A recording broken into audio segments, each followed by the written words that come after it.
Apa?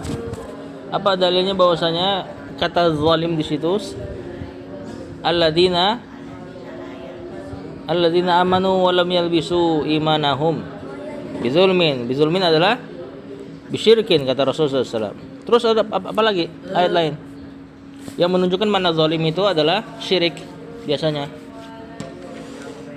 Ya bunayya la zulmun azim. Terus ada gak dari hadis bahwasanya orang yang melakukan berdoa kepada mayit atau mendatangkan tandingan dalam doa itu membatalkan keislaman, masuk ke neraka. Man mata wa huwa yad'u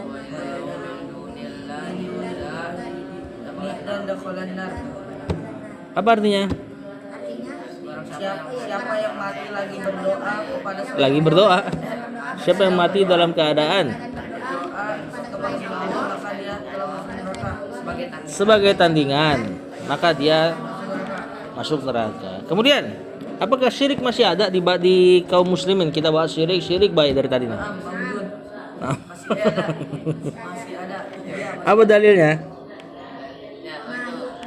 wa yu'minu aktsaruhum billahi wa illa wa hum musyrikun. Apa artinya? Tidaklah beriman kepada Allah kecuali syirik. Soalnya mereka juga berbuat syirik. Atau dari hadis ada gak? Apa? Wala taqumu sa'atu hatta tahabu Qobailu qubailu min ummati bil muslimin wa hatta tu badal. badal Apa artinya? tidaklah tegak hari kiamat sampai bangsa-bangsa dari umatku Beberapa kabilah, beberapa bangsa. Ya, terus dan sampai dan sampai berhala atau sampai berhala-berhala disembah lagi. Mantap. Tapi ngomong-ngomong, apa itu syirik? Definisi syirik akbar.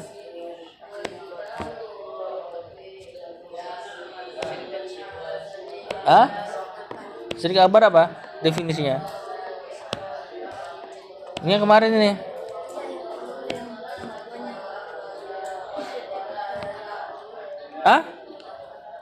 Enggak, yang diingat penulis di sini. Sorful. Apa artinya? memalingkan ibadah kepada selain Allah. Mantap. Kita lanjut soal kelima. Soal kelima dan soal keenam hari ini insyaallah. Halid du'ai ibadatun. Apakah doa itu ibadah? Doa ibadah bukan? Antum kalau dengar kata ibadah, apa yang antum pikirkan? Terbayang langsung. Doa kayaknya jarang deh. Alhamdulillah kalau kebayang itu. Biasanya orang-orang muslim yang awam kalau dengar kata ibadah, biasanya yang dia pikirin sholat, sujud. Bener gak? Makanya itu yang dia gak berani lakuin kepada patung. Sholat ke patung kan gak mungkin. Sujud ke patung, ya kan? Sujud ke batu. Kita sujud ke batu gak sih? Iya, Ke Hajar Aswad. Ahwat aswad. Hajar Aswad. Kita gitu, kita sujud ke dia. Enggak. Kaabah, tapi Kaabahnya ada aswad. Ke Ka'bah. Kita sujudin Ka'bah. Sujud ke imam. Itu arahnya doang. Kita sujud ke siapa sih? Allah. Allah. Apa yang ngebedain kita dengan orang-orang yang dia beribadah benar-benar ke patung? Sedangkan kita ada satu hal juga yang mungkin di sebagian kaum muslimin ngira itu juga sama. Yakni Hajar Aswad. Apa perbedaannya? Turun dari surga. Berarti semua yang turun dari surga boleh kita ibadahin.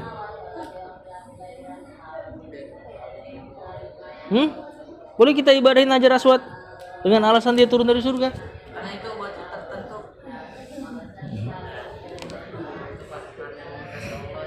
Itu patokan yang dikasih Allah. Betul. Ada ya yang mirip kayak gitu? Ada. Hah? Yang dia dijadikan patokan? Baitul Maqdis. Nah, itu diantara dalilnya kita nggak nyembah Ka'bah karena sholat pernah ke Baitul Maqdis. Emang urusan arah aja ini.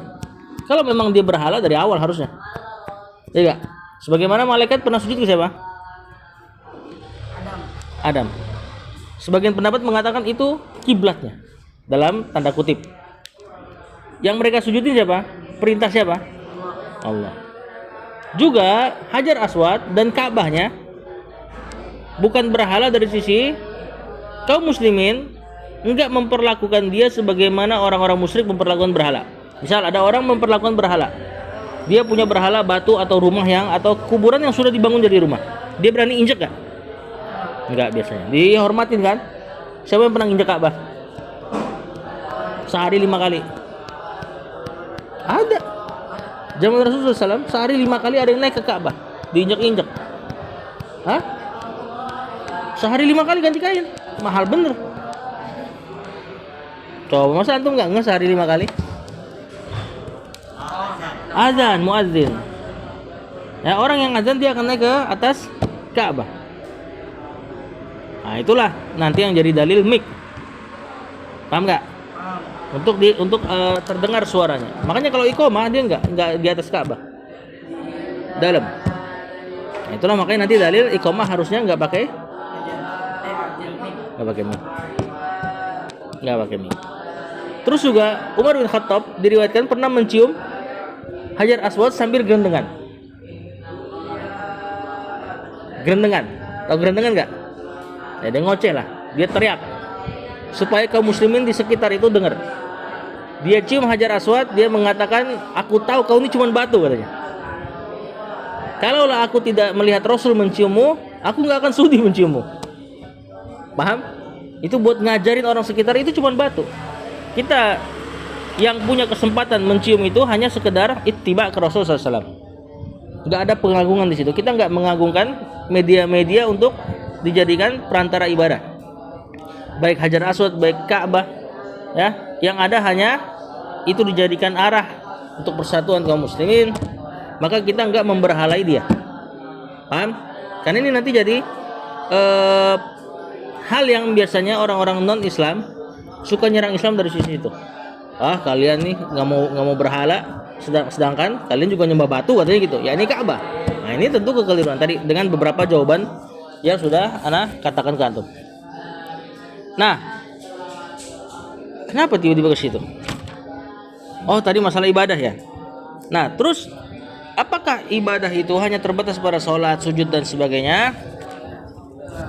Nah, maka enggak. Ibadah itu semua yang ada makna ketundukan. Ibadah dari kata ketundukan, abd. Makanya hamba itu tunduk sama tuannya disebut abdun, hamba. Jalan yang biasa dilaluin orang Arab sebutnya thariqun mu'abbad. Thariq, jalan, mu'abbad yang ditundukkan, yang diinjak-injak. Paham? Mu'abbad artinya yang ditundukkan. Makanya jalan itu diinjak-injak sama orang. Lihat, akar katanya sama, mu'abbad dari kata ba'da ibadah. Maka semua yang punya ketundukan, penghinaan diri dan pengagungan terhadap yang dikasih apa? Ya, kepada objeknya, maka itu ibadah. Termasuk doa. Kenapa doa ibadah? Karena meminta sesuatu dari Allah. Ya, intinya menunjukkan ketundukan. Bahkan paling menunjukkan ketundukan adalah doa. Antum lihat sholat ibadah kan? Ada gak orang sombong sholat? Ada, insya Allah. Misalnya pejabat kalau sholat, mungkin dia akan masuk ke masjid dalam keadaan petantang petenteng. Bener gak? Dia ngerasa dia sama rakyat punya batas misalnya. Atau orang yang kaya, konten kreator, masuk ke masjid buat konten. Dia sholat dalam keadaan pasti dia ngerasa dia nggak mau dideketin sama orang-orang kayak kita. Ada batasan di situ. Gue kesini cuma mau jadi bikin konten nih, nggak usah minta foto dan sebagainya. Ada sifat ketinggian. Bahkan sebagian orang bisa melakukan sholat dalam keadaan dia punya ketinggian di hatinya. Ya kan? Ibadah lain sama puasa, haji apalagi. Orang yang haji banyak gak tinggi hatinya? Banyak tentunya, ngerasa bisa, oh akhirnya gua haji, pulang-pulang pokoknya harus panggil gua Pak Haji misalnya. Ketinggian ini. Ya kan? Ada sifat tinggi pada hatinya.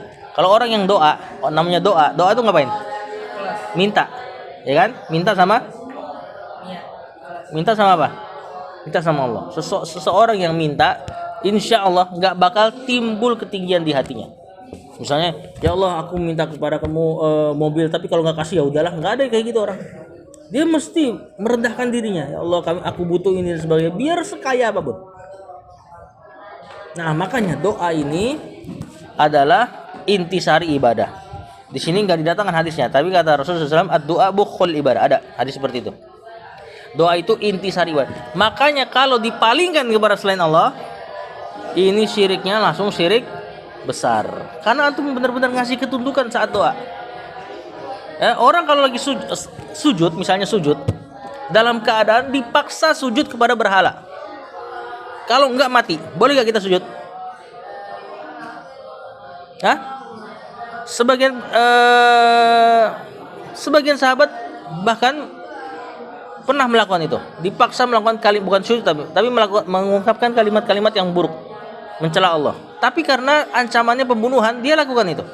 Lalu Allah turunkan ayat bahwasanya orang-orang yang mengucapkan kekufuran tapi hatinya tenang dalam iman, maka nggak apa-apa.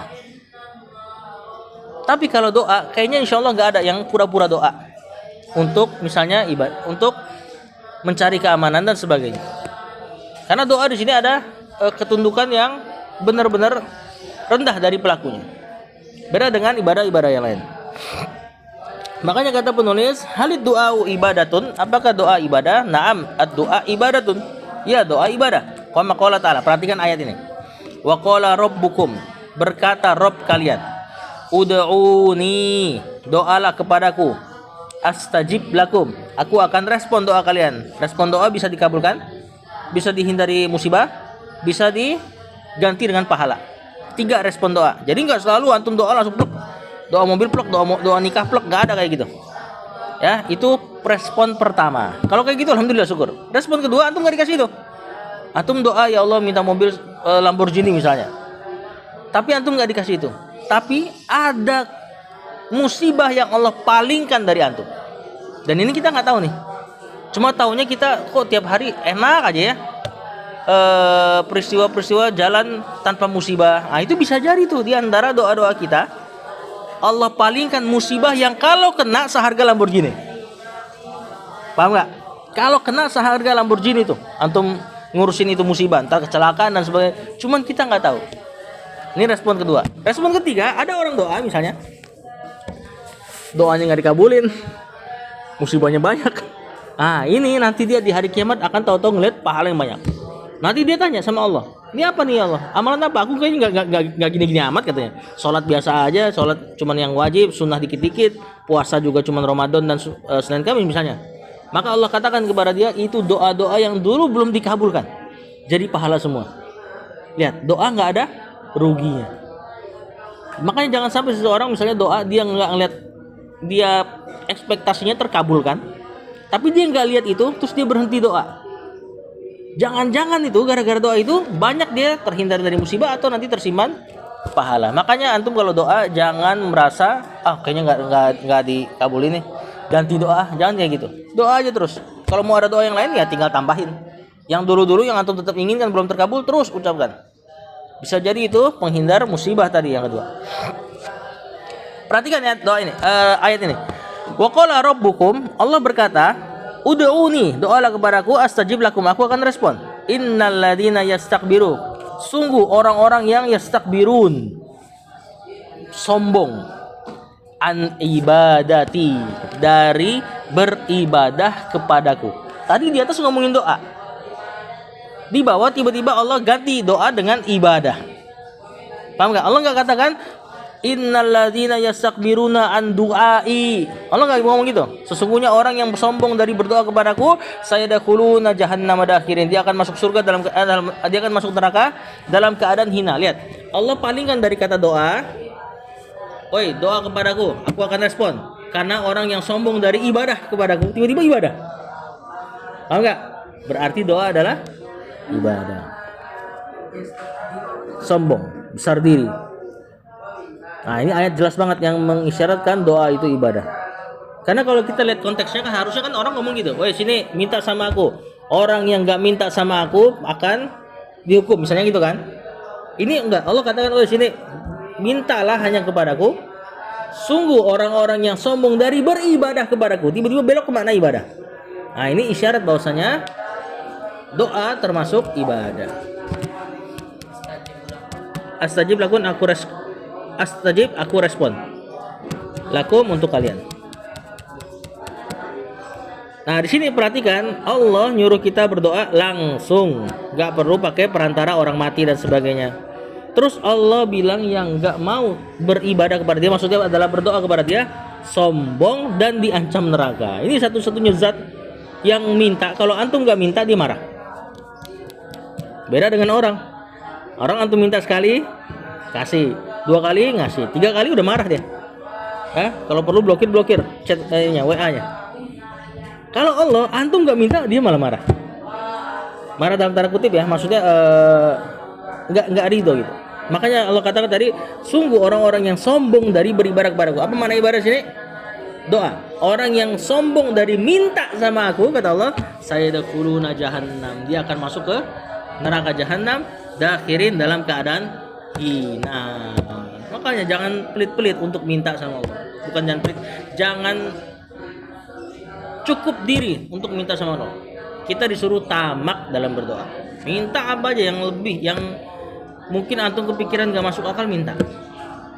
Ya, rob antum sama dengan robnya Nabi Musa yang pernah ngebelah lautan. Sama gak? Sama. Robnya antum sama dengan robnya Nabi Muhammad yang pernah ngebelah bulan. Allah kasih dia belah bulan. Nabi Isa yang hidupin orang mati. Sama dengan rob antum kan? Maka apapun yang minta harusnya punya potensi sama. Dari faktor Allahnya punya potensi sama untuk ngabulin. Bisa nggak? Misalnya Allah lakukan apa yang Allah lakukan pada nabi-nabi untuk antum? Bisa. Itu yang nanti kita kenal dengan karomah. Karomah itu sesuatu yang nggak masuk di keadaan, akal lah, nggak masuk di akal. Ya, cuman itu dari posisi Allahnya. Allah punya potensi yang sama untuk kabulin antum dengan nabi-nabi yang lain. Cuma dari sisi kitanya pasti nggak sama dengan nabi-nabi yang lain. Kesolehan kita biasa aja. Mereka kesolehannya luar biasa. Makanya itu yang lebih mendorong kuat doa terkabulkan. Cuman dari sisi Allahnya dia sama dengan rob-rob para nabi. Antum dengan Imam Bukhari sama robnya? Sama. Berarti kita punya potensi sama kayak Bukhari. Ngapal ribuan hadis misalnya. Cuman kan modelannya dari sisi kitanya ya nggak seperti Bukhari. Bukhari yang dengar kajian 16 hari, antum bayangan. Orang bisa dengar kajian 16 hari, dia nggak nyatet, teman-temannya pada nyatet. Terus dia dari 16 hari itu dia pulang ke rumahnya, perjalanan sebulan, dia catat apa yang dia dengar 16 hari kemarin, catat semua, dan ribuan hadis yang dia catat. Pas dicek hadis dia lebih banyak daripada teman-temannya yang nyatet. Pas dicek hadisnya lebih banyak daripada teman-temannya yang nyatet. Bayangin bagaimana tuh otaknya tuh Imam Bukhari. Ya cuma aku lihat hanya katakan bahwasanya dia robnya sama dengan rob antum. Makanya antum minta yang tamak. Susah ngapal, minta sama Allah. Minta yang tamak. Karena Allah malah marah ketika antum nggak minta. Wa qala sallallahu. Di situ ada kata ai zalilin dalam keadaan hina ya. Sama itu penjelasan dari kata dakhirin tadi.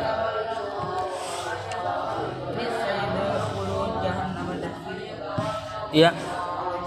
Sayadkhuluna, maka dia akan masuk jahannam, neraka jahannam, dakhirin hina.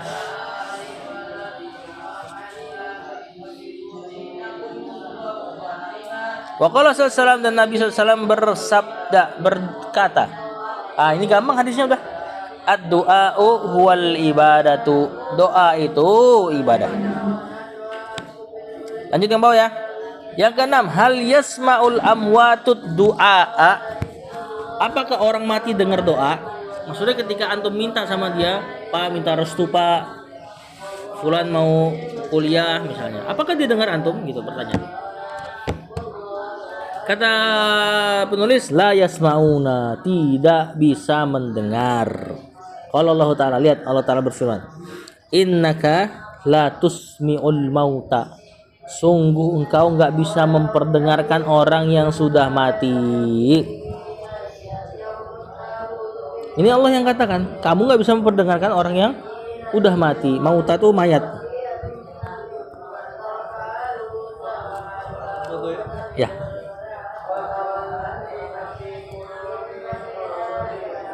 Dan ayat yang kedua ini insya Allah mudah dipahami.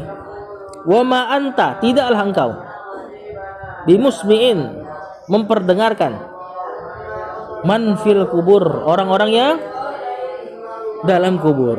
Jelas ini Allah katakan, antum gak bisa ngasih suara, antum gak nyampe ke orang-orang yang sudah wafat. Gampang dihafal ini, aduh terlalu pendek ini. Nah sekarang pertanyaannya, hah? Tidaklah engkau, ma tidak memperdengarkan, man orang-orang yang fil kubur, dalam kubur. Jelas ya di sini ya, maksudnya pendalilannya jelas banget. Nah terus gimana dengan doanya orang-orang, seorang anak kepada orang tua yang sudah wafat? Doanya nggak didengar dong.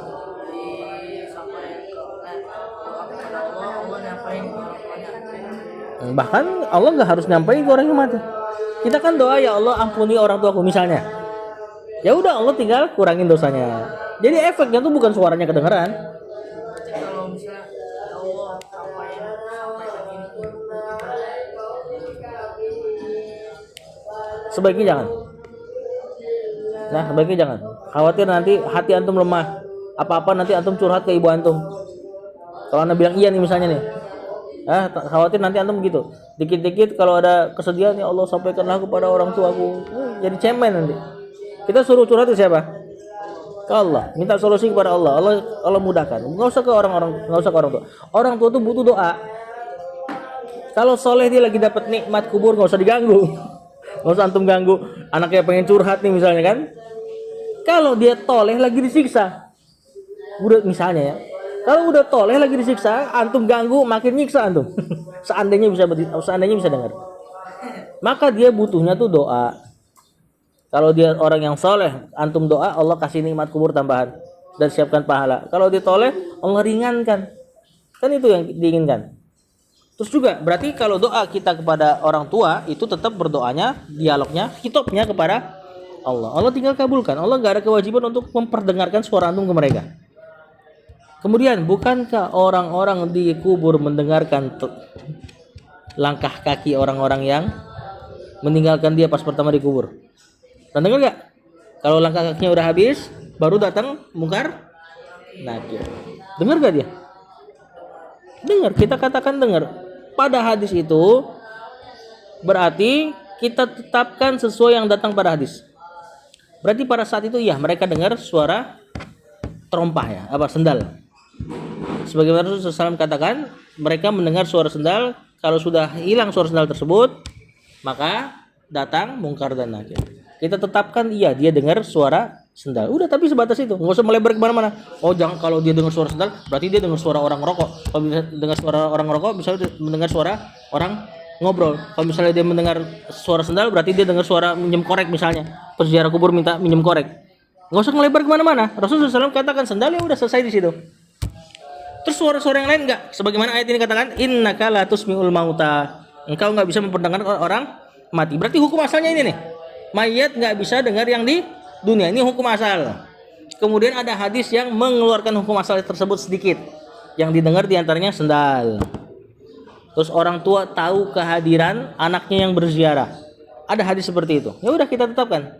Nah, itu diantaranya juga yang orang tua tahu ketika anaknya berziarah. Hukum asalnya ini, mereka nggak dengar apa-apa karena mereka di alam barzakh. Barzakh itu pemisah antara dua sesuatu.